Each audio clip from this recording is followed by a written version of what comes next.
Okay. All right. Everything looks fine right now. I'm not going to say any trigger words for the little beta algorithms because they stay busy. They stay busy. That's why I don't like to mess with YouTube. I've gotten a lot of my followers, especially on LinkedIn. They're like, I haven't seen you do a video. Are you okay? And it's like, yeah, I'm fine. I've just been really, really busy. And I have my day job, I have my kids, my household, which is like a whole other job, and just trying to do different side projects and yeah, trying to keep busy around this crazy time. And so I just wanted to quickly pop this video on you guys and just do a quick update. I'm fine. If you follow me on LinkedIn, that you're likely going to get my daily content, my daily takes on things. So, like I said, just go ahead on LinkedIn and follow me. I am so tired. I feel like I've been doing something all day long, and I am still planning on doing stuff like before I go to bed. But I wanted to kind of talk about some of the interesting things that I've seen on TV and the news specifically.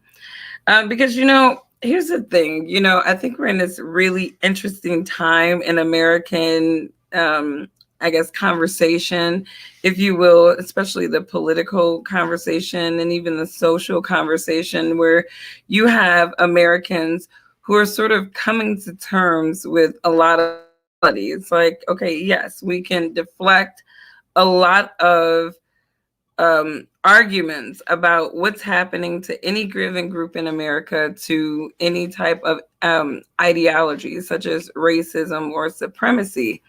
But the bottom line is that we are all victims of bad government policies, bad corporate policies, and that's just the bottom line.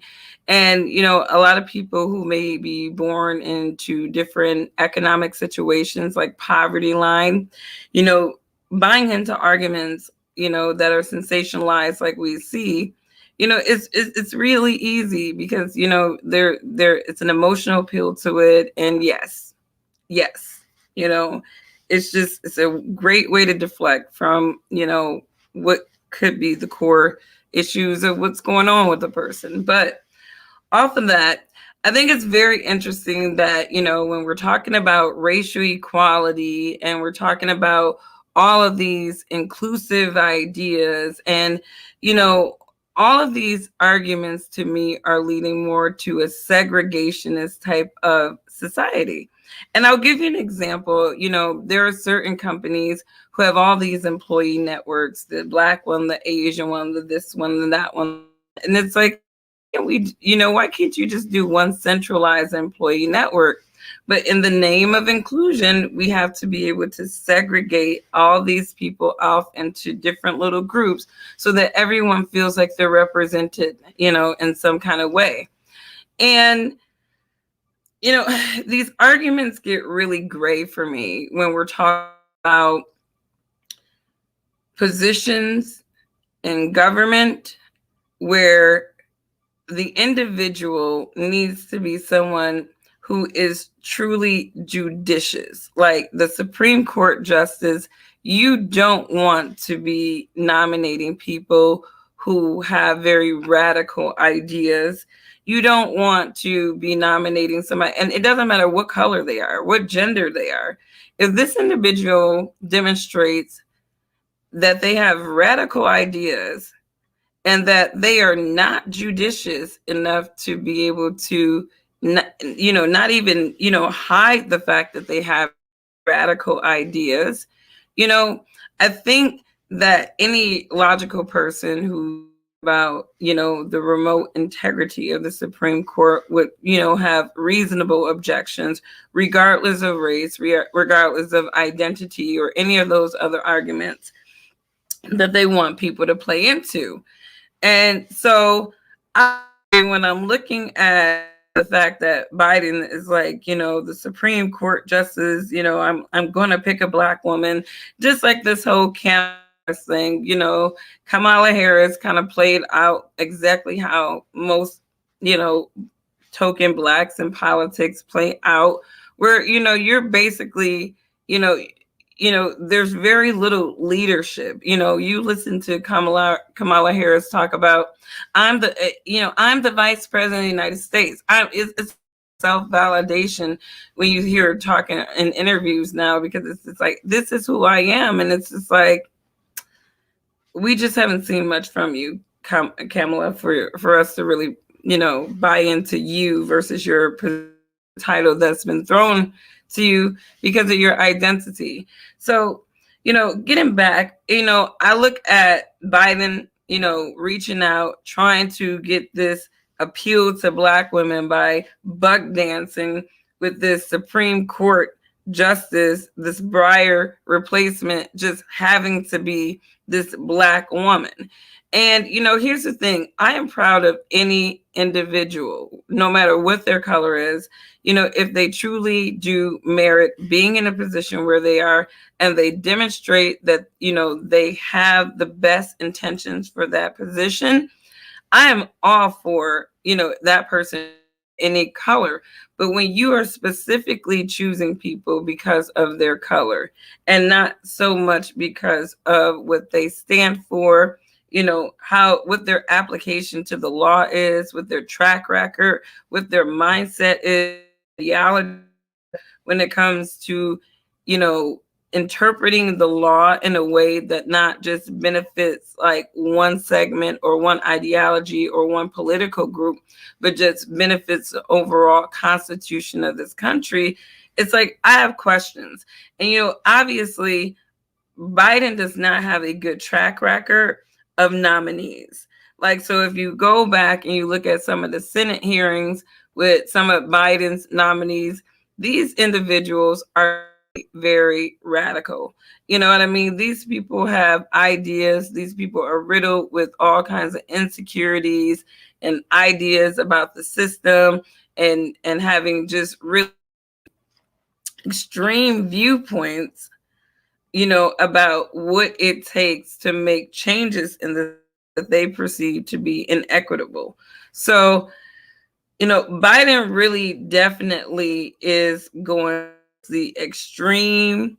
And I personally feel like, whoever he chooses as the Supreme Court justice, based off of his track record of trying to slide through all these extreme nominations in various different offices in the federal government, I am not confident that, number one, he's going to pick the right candidate for the right reason. And I don't think that he's going to pick a candidate that is going to be very judicious. I think this individual is going to be an emotionally scorned person who is running on, ideologies that are completely separate from the Constitution. And it's a shame, because, what these people tend to do with Blacks, professional Blacks that really buy into the accolades of these political spaces and even some of these corporate spaces, is they don't realize that they sort of discredit themselves being used and leveraged by these people in such a way, because it makes them appear, even if they don't really have a total ideological alignment with the administration that is nominating them, it really does make some of these Blacks, discredit themselves. And I talk a lot about this in my book, and how, a lot of Blacks buy into, you know, chaos follows dysfunction. It really does. And that next point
Wow, they really hate Thomas. You know, they really do kick me out of my stream. As soon as people start coming into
demons, they kick me all the way out of my shit. Excuse my language. It just pisses me off. As soon as I start talking, let me see what. Okay, sorry. I had a gummy bear in my mouth. What's up, Tony? Yeah, man, YouTube sucks. They suck. StreamYard sucks. AT&T sucks. All of them suck.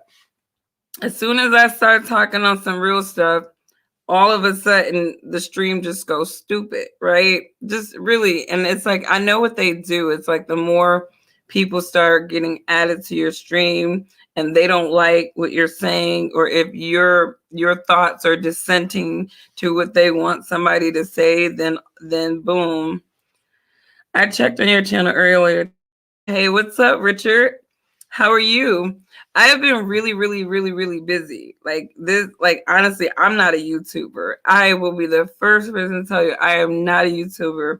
I'll get on here when I have time or when I can, or if there's just something really pressing. I try to do this as like a really regular commitment, but I have my kids and they're with their dad this weekend, so I actually have some free time to just have things quiet and actually have some time to do this.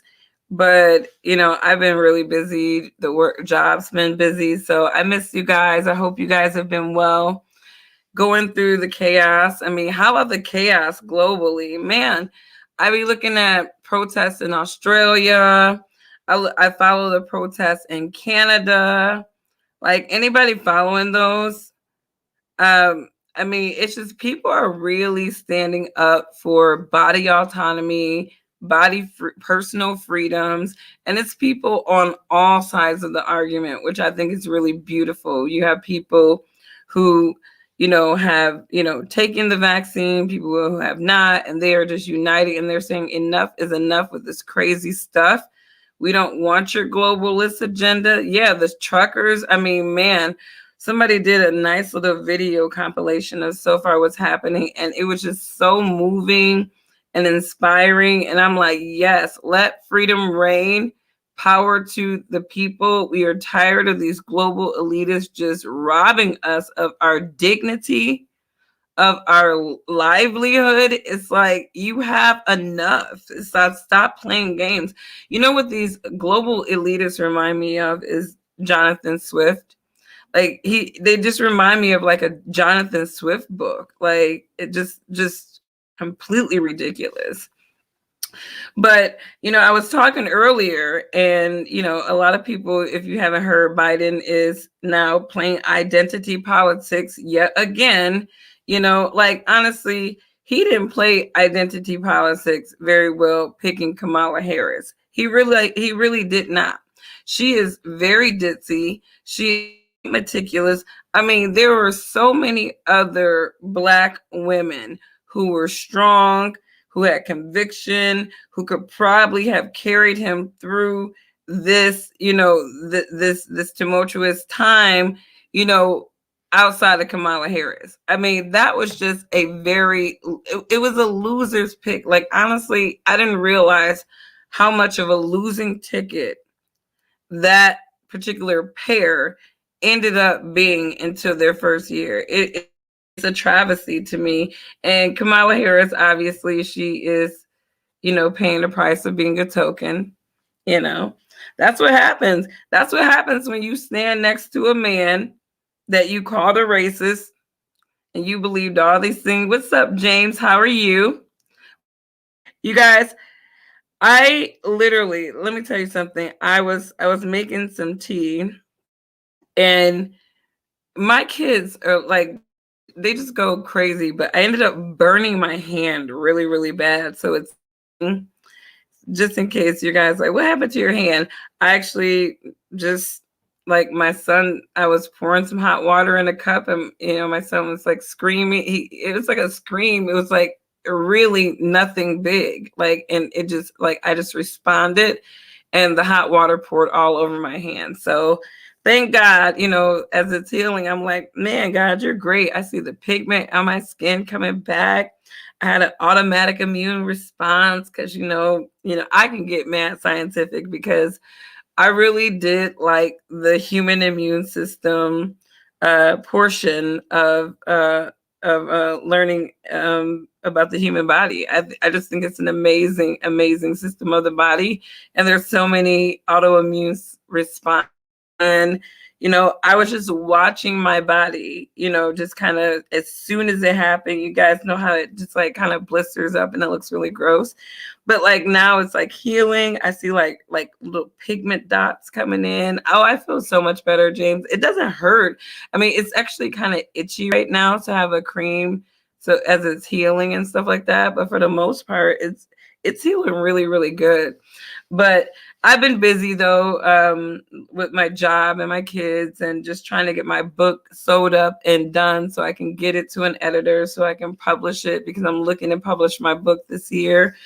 So I've just been busy, but I've been on social media. And if you are following me on LinkedIn, then you get my content daily. You get my daily takes. So you already know what I'm thinking about every day. And one of the things I was talking about earlier is that Supreme Court justice being a Black woman. And getting back to that, look, racism is racism. And I think that it's just kind of shocking to me how people buy into certain things, not realizing that some of these things, these representation things, are kind of racist and discriminatory in themselves. Many would argue that, if Biden said that the Supreme Court justice has to be a white woman, or I want it to be a white, or anything on that nature, it automatically be racist. It would automatically be racist. Even if he picked a white man, it would automatically be racist, even though he's on the team of the supposed anti-racist, right? So, but they're playing this game of, it has to be a Black woman. It has to be a Black woman. And honestly, it really don't have to be a Black woman. Honestly, Black people have gotten enough symbolism from the Democrats in the last, I would say, 2 years. Bogus statue of George Floyd, all that crazy stuff. And it's like, and they keep feeding us symbolism, so that we can buy into their brand. So here they are scrambling because they know that Black people, just like all the other Americans in this country, are not happy with their performance. They are not happy with the performance of the Democrats. They're not even happy with their agenda, idealism. And Americans, especially on the Black American side, many Black Americans are waking up.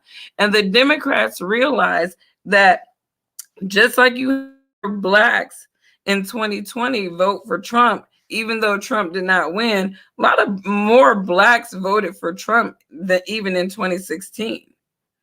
And so, what that tells you is that the Democrats are scrambling for symbolism for Black people because they know that if the immigrants don't cover the authentically Black American people in this country, if all these immigrants don't cover this vote, they you know they're going to be screwed because they're losing Hispanics just as much as they're losing Blacks. A lot of people, and this is where, these big schemers, really don't think about stuff because, when you got people locked down and you got them restricted and they just got time to sit and just connect so many different dots, of what's happening in society. Now people are not thinking about what's happening. They're understanding what's happening to them and the intentions behind this.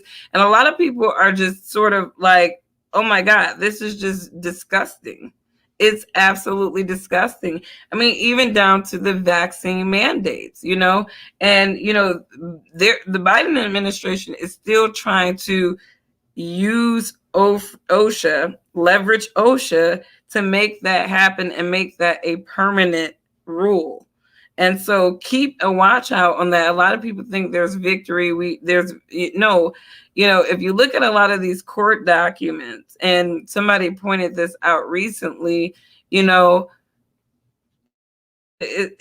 still have it in there. You know what I mean? I think they took the emergency aspects of it, but it's still there as a proposal. And so people need to be mindful of that.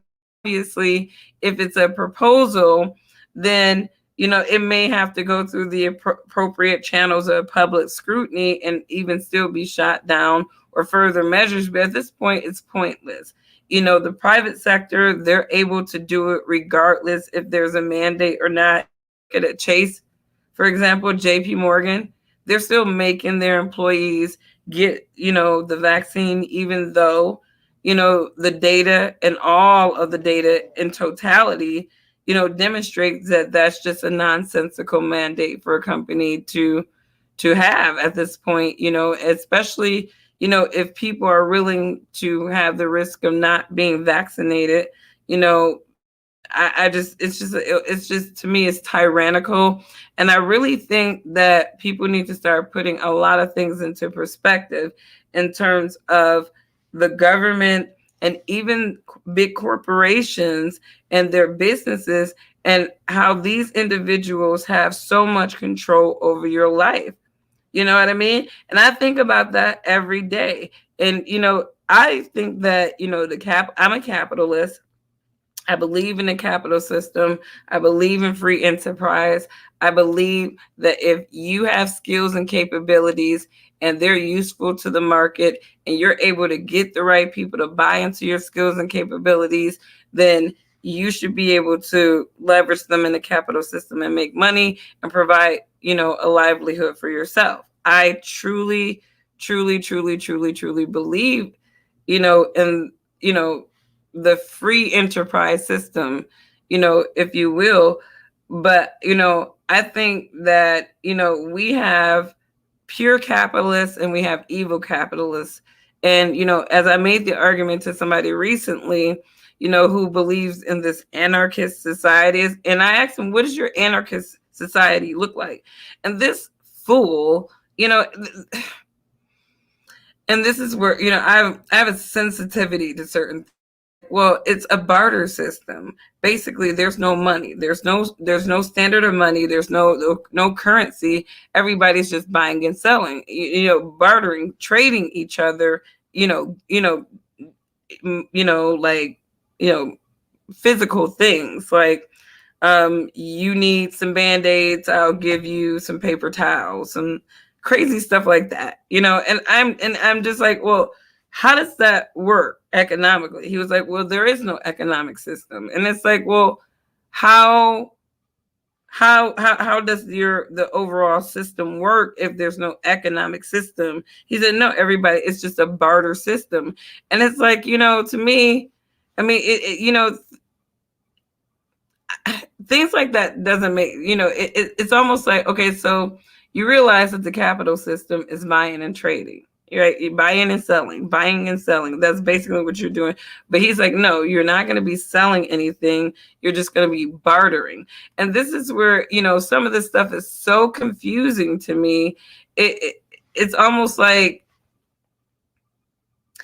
you know, I can understand it. But getting back, I feel like this identity politics thing is kind of getting a little too out of hand when you're talking about fields, positions where the individual has to be judicious. You know what I mean? And that's the point that I wanted to make with Biden buck dancing with this black woman thing is if he picks a black woman that truly is judicious, and truly merits this position of power, more power to her. And I hope that she serves the United States well.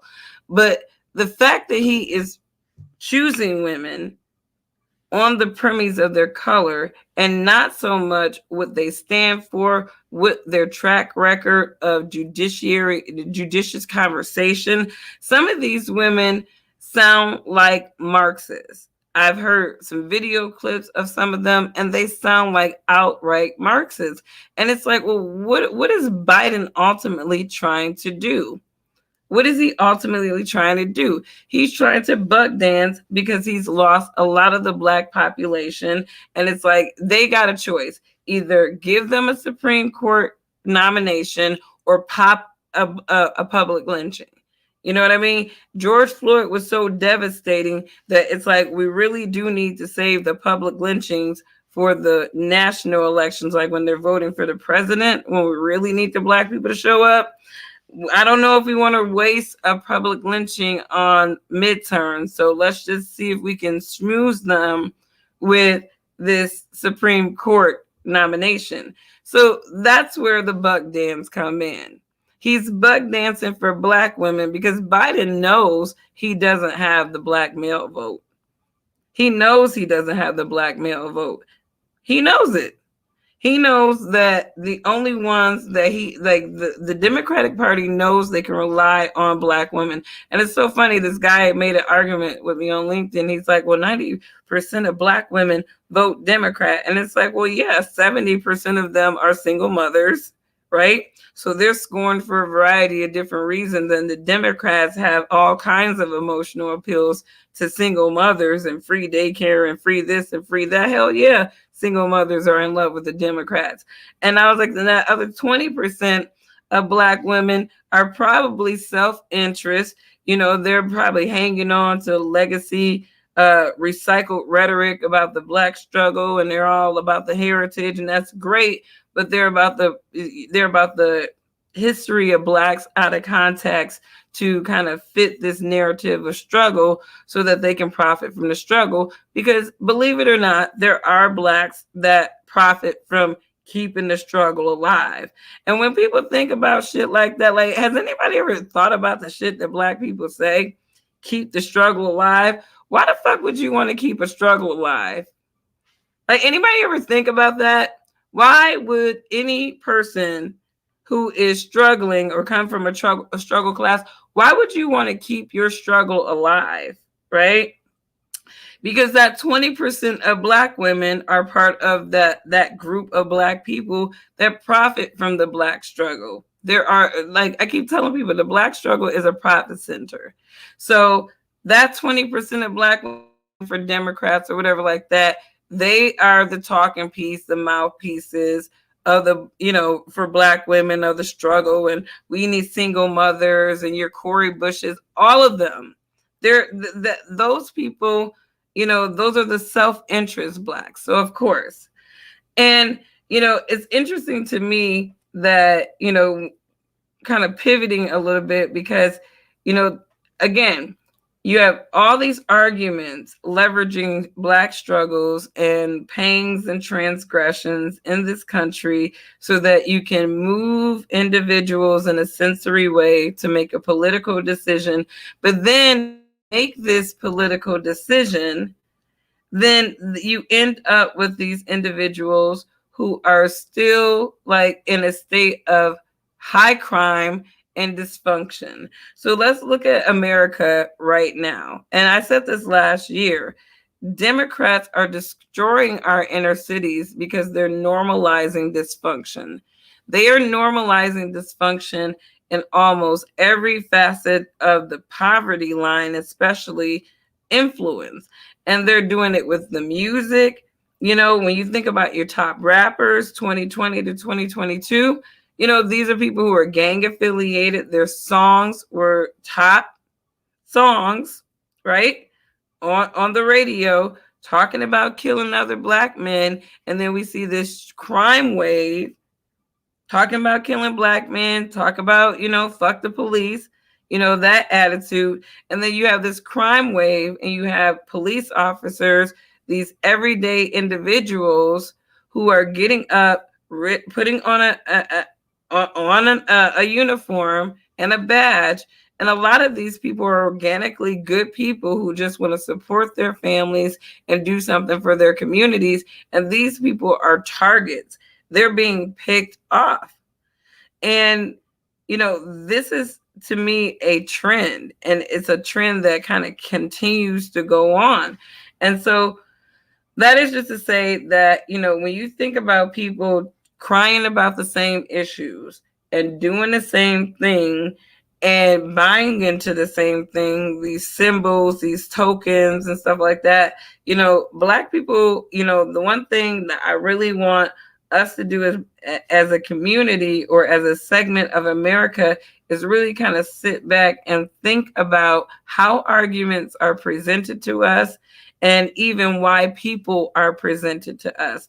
You know, I think it's time for us to stop buying into this Black, like Black on Black. If it's a Black person, then we got to buy into it. No, not all Black people. Like, you know, Democrats are real quick to say not all skin folks or kin folks. I believe that too. As a conservative, I believe there's that too. I believe that there are certain Blacks that are more so against the furtherance of the Black community than than the progression of it, because it's more profitable for them to benefit from the struggle, the ideas of struggles of the association of Blackness than the progress of the association of Blackness in America. And so I don't trust all Blacks. I'm the first person that I don't trust a lot of people. And some of those people include Black people too, because it's like one thing that I've come to the conclusion that some Black people will buy into narratives that are designed to keep Blacks psychologically inhibited, afraid of the capitalism system, inhibited educational wise. They are perpetrators of these systemic realities that they want to say exist. You know what I mean? There is no better subject matter of systemic racism than the Democrats. Why? Because from a systemic level, liberal institutions, they own the most fundamental part of every person's development, which is the education system.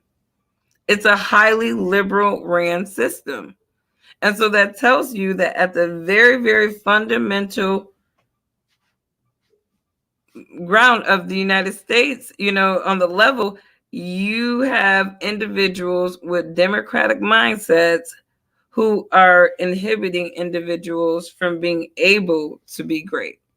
So, and they're all colors. They are all colors, and people should know that there is no disparity between what color these people are, you know. And so when I listen to Blacks today, I listen to how they articulate the argument, you know, the premise of the argument, And a lot of these arguments, I just look at them as recycled. I look at a lot of the symbolism that they keep pushing out at Black people as distractions from the things that they don't want us to pay attention to the most. And that's the policies that they are continuously pushing out that are devastating our pockets. I mean, you think about things like hyperinflation, it's like, come on. I mean, come on. Most people who are not rich, and even the people like middle class and below, hyperinflation hurts us. It super hurts us. I mean, and if you got kids, it mega hurts you. So I think Black people need to be aware that this is a political season. I said this on LinkedIn. Be aware this is a political season. So we might get, a public lynching, aka police brutality against Blacks, or we might get some more symbolism. You know what I mean? Like, I mean, they tried it with the voting rights thing, and Black people's like, nah, we don't have I mean, most Blacks in most states do not have an issue voting to the point where they need to federalize elections. And that's what they're trying to do. That's what they're trying to do. I mean, people need to look like beyond all the, struggle arguments and really center on what are they doing? What are they doing? What is the plan? Because I'm telling you, these Democrats and their policies long term will be more economically devastating for your average Black person that they claim to be the champion for than these people realize. So I would try to, if you're a Black American, or even if you're a passionate liberal white committed to the oppression of Black people, so that you can virtue signal and deflect from your own insecurities, I would say you need to rethink things and look at them from a broader scope, because what's happening in society today has very, very little to do with racism and everything to do with classism and certain classes being intentionally wiped out into an underclass. So be conscious of those things. That is my spiel. Usually I would be a lot more organized than this live, but it was just an impromptu thing to just talk about a couple of things that I've been covering on LinkedIn. And like I said, if you don't follow me on LinkedIn, then you might want to do that. And other than that, I will catch you guys on the next one. I will try to find some consistency in a good live scheduling. But for right now, it's just, I'll see you guys when I see you guys. But follow me on LinkedIn if you want to engage with me every day, because I'm more likely posting content on LinkedIn every day. So good night, everybody. I'm going to do a little bit more writing, and then I am going to sleep. Bye.